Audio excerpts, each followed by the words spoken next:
ओडिशार समस्त दर्शक दर्शक मानक मोर सादर प्रणाम भल पाइबा जनाऊँ मुझे गामारी मिक्सिंग पाई सभापति शरद विकास मंच मयूरभंज जिला आज आम मैंने भुवनेश्वर लयर पीएमजी शरद विकास मंच आज लयर पी सार धारणा दूसरी आमर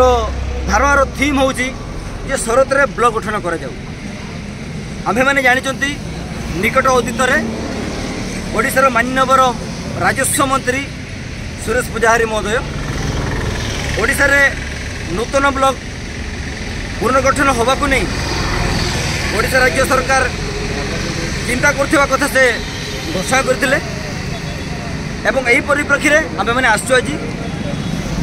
जदि आपण ओडिशा रे ब्लॉक गठन किबा पुनर्गठन रो पई आपण जो प्रक्रिया को त्वरित करबा पे आपण चाहूचंती तबे प्रथमे मयूरभंज जिलार शरद को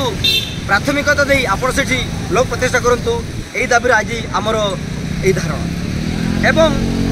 आमे माने गोटे कथा कहि रखिया पे चाहूचु शरद कप्तिपदा ब्लॉक रे आसुच एवं यार उपखंड होची उदला एवं आमर जिला होची मयूरभंज दुख एवं परितापर विषय आमे मयूरभंज जिलार आदिवासी होइथिले सुधा आमर लोकसभा क्षेत्र आमे केन्दुझर लोकसभा आसु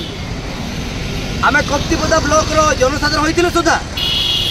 आमे केन्दुझर करंजिया निर्वाचन मंडल एमएलए को भोट दउछंती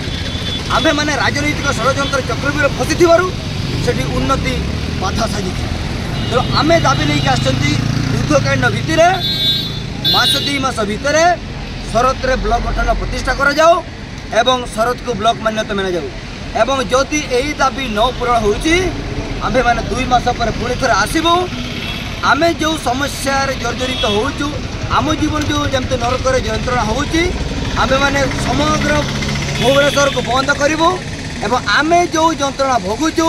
भुवनेश्वरवासी को से यंत्रणा आमे अनुभव करेबू एवं सरकार को मध्य से यंत्रणा आमे हृदयंगम करूँ या आमे आपण मान पाखरे प्रकाश करूँ।